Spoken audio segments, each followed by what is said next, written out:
Our first speaker is Professor Nick Tideman from from Virginia Tech at Blacksburg, Virginia.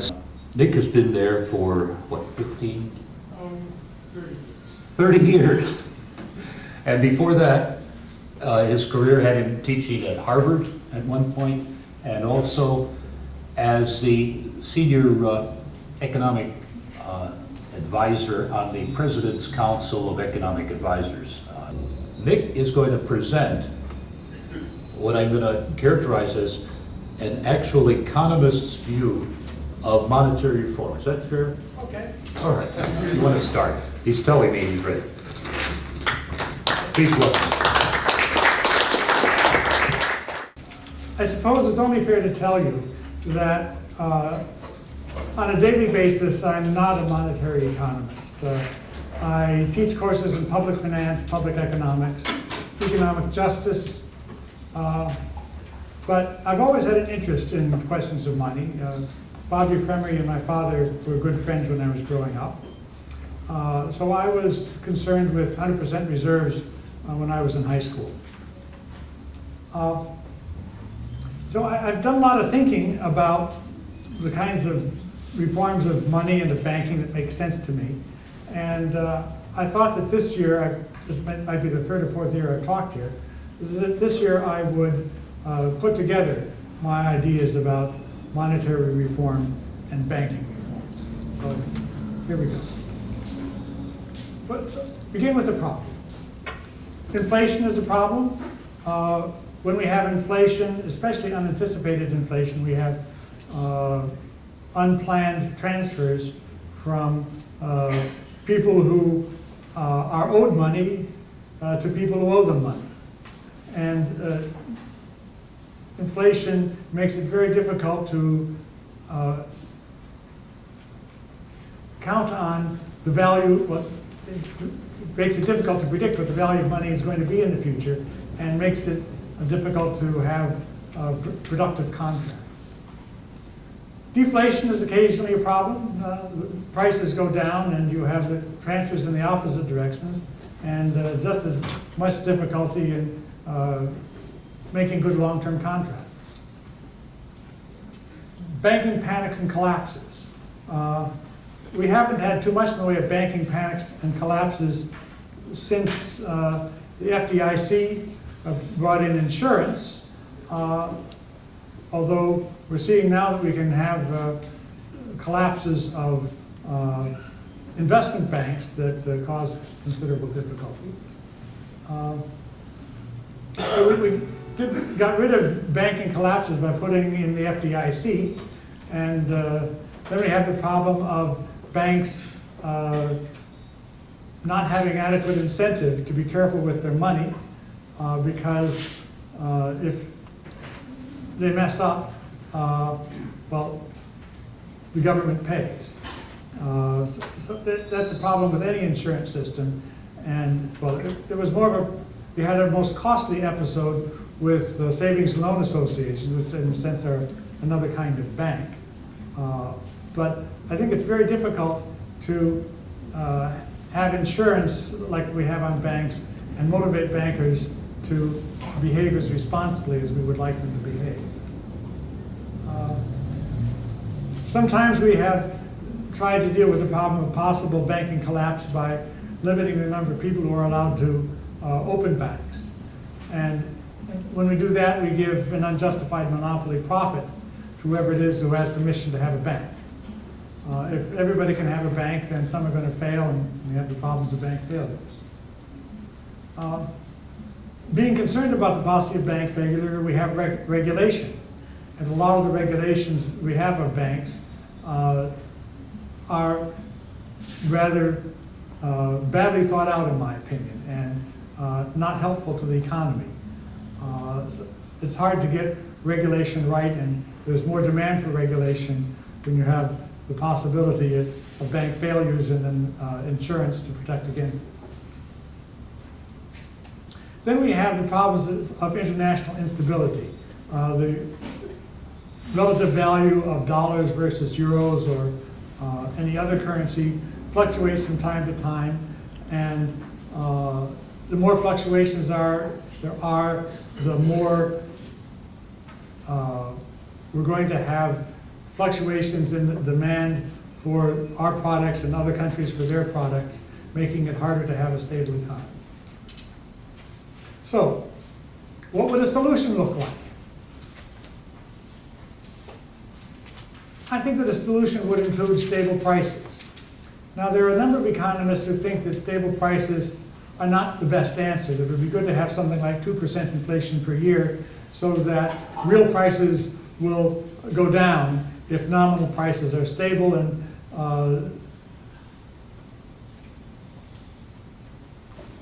I can understand how some people might find that an attractive possibility.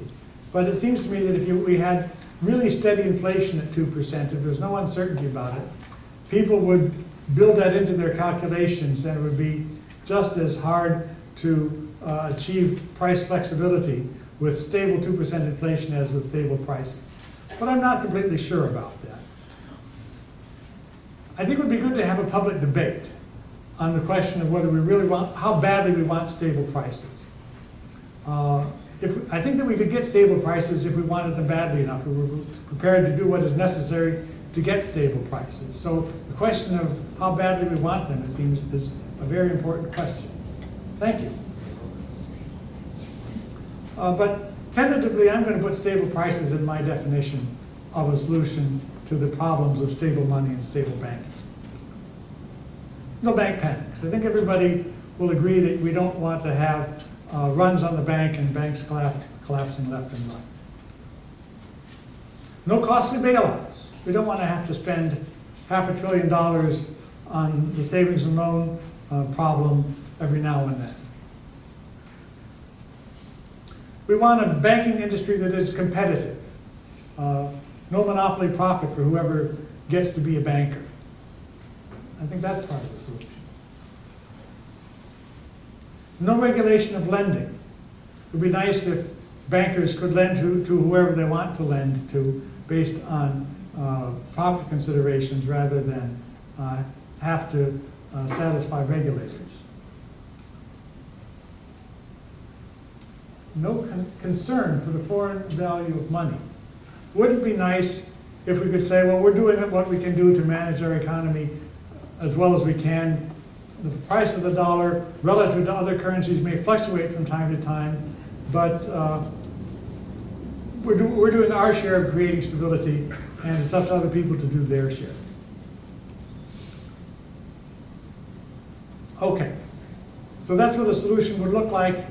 Here's my idea of what the solution would be. End deposit insurance. These are costly bailouts and regrettable regulation.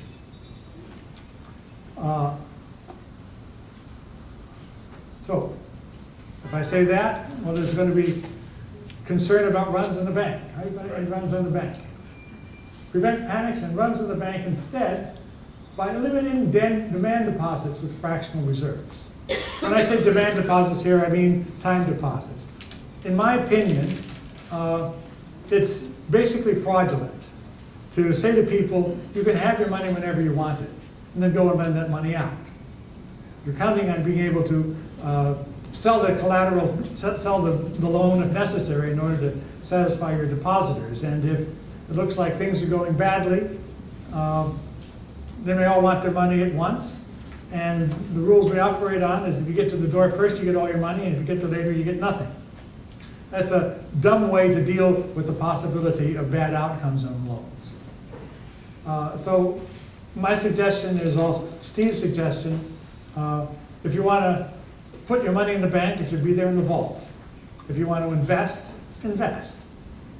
What I think would happen is that if we told people you have to have 100% reserves on any deposit that's available at full value whenever you want it, then they would shift from demand deposits to money market accounts. There are a lot of money market accounts these days, and the Congress has just put a bunch of insurance on them, which I think is probably a bad idea. One money market fund, because of its losses from Lehman Brothers, had to tell its depositors that they now only had 97 cents where they previously had $1. Every now and then we lose 3% here or there. We pay 3% sales taxes, or we have 3% more inflation than we were expecting. It seems to me that a 3% loss every now and then ought to be tolerable to people, and if it isn't, well, then they should put their money in the vaults and let it sit idle. If you want to get a return on your money by having it do something good, there's going to be some risk involved. So my recommendation would be 100% reserves for deposits that are available whenever you want them at full value. And if you want to earn some interest on your money, put it in some kind of a mutual fund, like a money market fund, and let it earn interest. I believe that there's some people who have checking accounts on their stock portfolios with Schwab.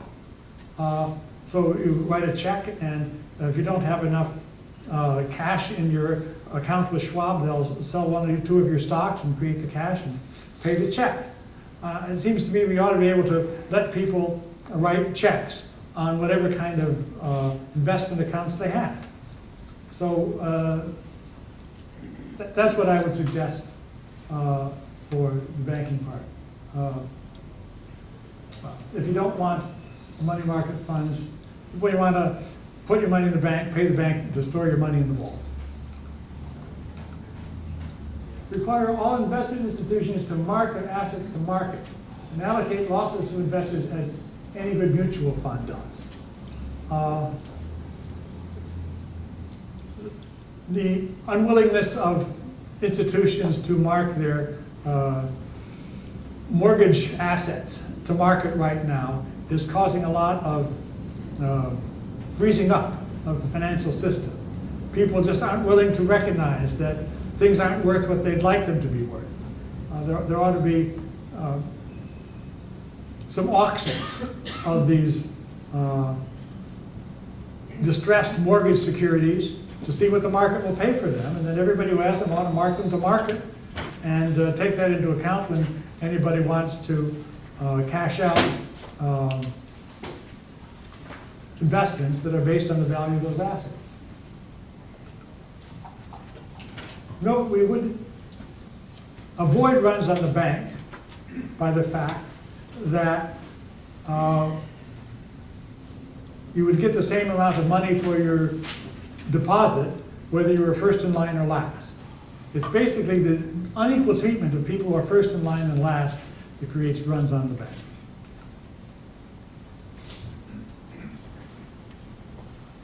So should it be legal to have an investment fund that says, well, some of you get to be first in line and others of you are taking the risk?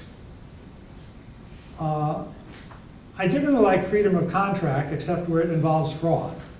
So I would say that whether you want to have some regulation, to the extent that you want to have regulation of what investment mutual funds can do, it should be based on the need to make sure that people understand what they're getting into. People who are sophisticated enough should be able to invest the money however they want.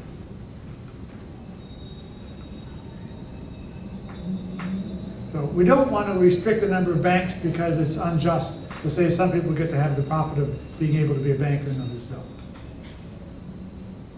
On the other hand, if you think that really we need to have some restriction on the number of banks, the only just way of doing that is to auction off the right to have a bank for a certain number of years, and have regular auctions of these banking rights, and require everybody who has a banking charter to pay the market value of that right. It's entirely inappropriate for a society that wants to call itself a free society to say that some people have these privileges and others don't. So, end deposit insurance require 100% reserves, facilitate a transition to money market accounts and other checkable mutual funds, permit free entry into banking to prevent monopoly, profit, and privilege. There's the banking part of the solution. Now we come to the monetary part of the solution. Create a structure that produces stable prices. Three possibilities. Put the Fed on an incentive scheme. So suppose we know that we want stable prices. We want the consumer price index to be 385 or whatever it is today, into the indefinite future. We say to the Fed, we'll pay every member of the Fed $1 million a month, minus $100,000 for every 1/10% by which you miss your target. Maybe that's overpaying them, but it seems to me that price stability is so valuable that I wouldn't mind overpaying them if we have to do that. We want to find some structure that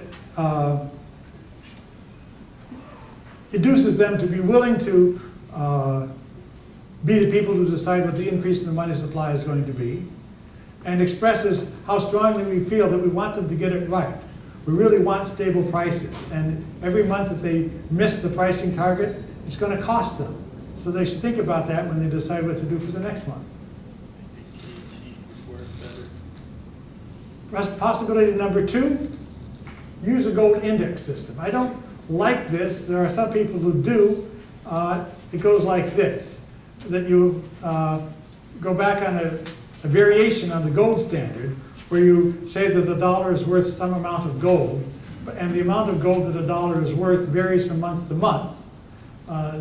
It's worth whatever it has to be in order to keep the consumer price index stable.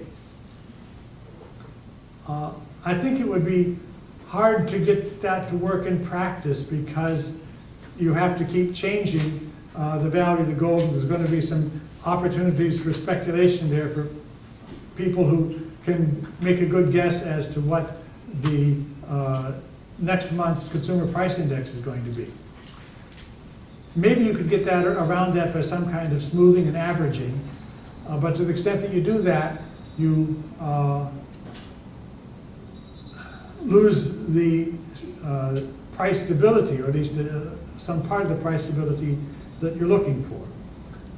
But I have to acknowledge that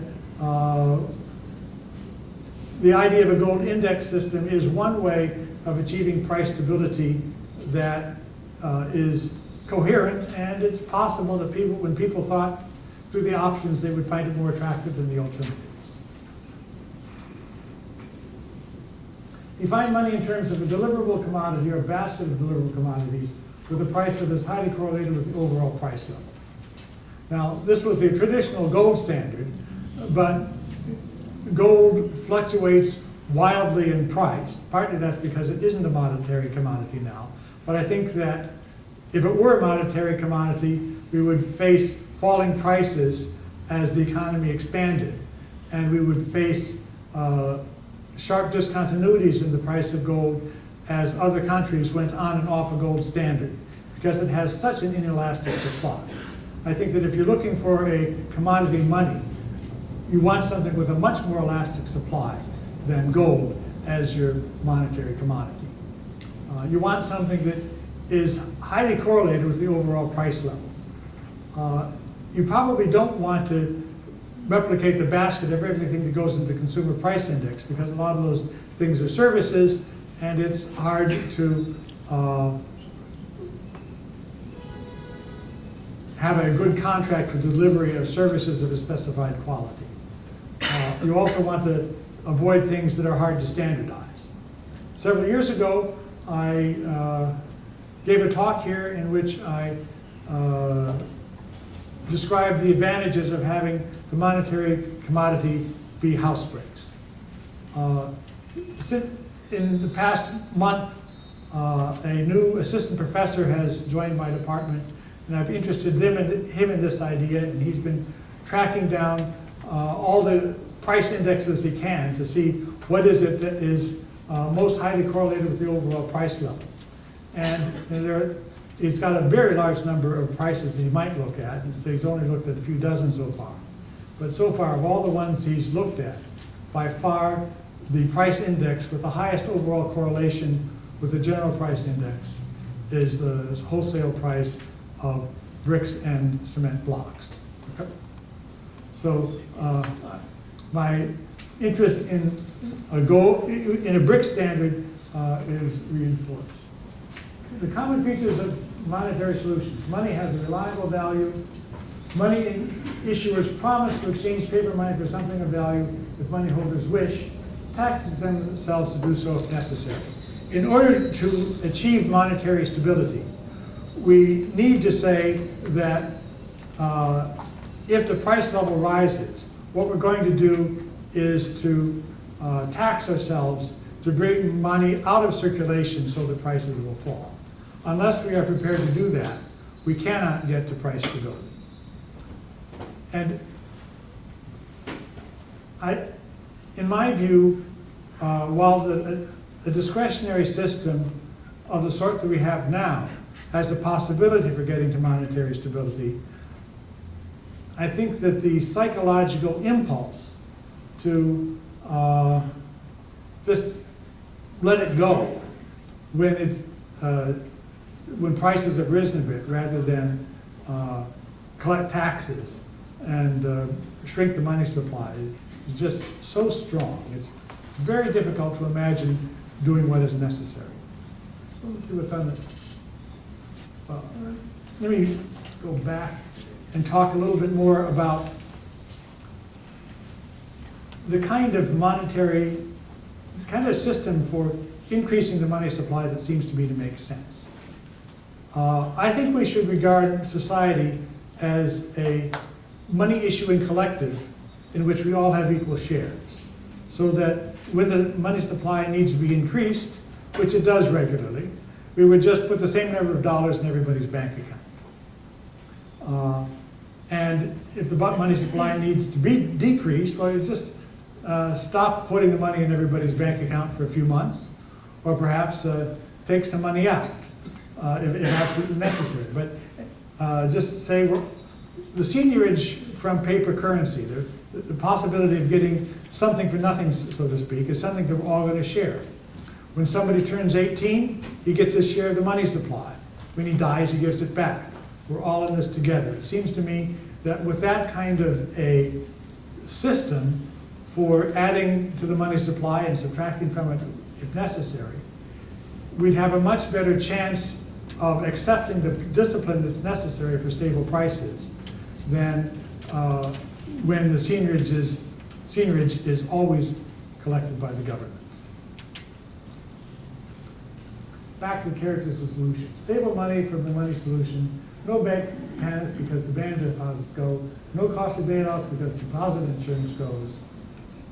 Competitive banking industry, since bank failures are not catastrophic, there's no reason to limit entry. No regulation of lending because there's no deposit insurance. No concern for the foreign value of money since there is a system that guarantees that money has a reliable value to our citizens. Now, I want to take a few minutes to talk about current events. Thinking about what I would do instead of investing $700 billion in dubious mortgages. It seems to me that it would be interesting to do something somewhat like adding to the money supply by giving everybody the same number of dollars. But if you're worried that giving everybody some more dollars would eventually be inflationary, what you ought to do, it seems to me, is lend them the money. So my tentative solution to the current economic problem is to have the government announce that it's prepared to lend $10,000 to every taxpayer, repayable over 5 years. Comes to about $40 a month. So you just go to your favorite bank and say to them, get $10,000 from the government on my behalf, put it in this account, and the government can take $40 a month out of this account for the next 5 years to pay it back. Now, that would provide a lot more of current liquidity for the bank, for the economy, because everybody would have another $10,000 with which to pay off their credit card or do whatever else they want to do. Banks would therefore have a lot more money and be prepared to lend more. We could still let the people who did those dumb things with mortgages lose their shirts and have an economy that was stimulated by this action without long-run inflation, because over 5 years the money would come back to the government. So I think that that's the end of it. Thank you.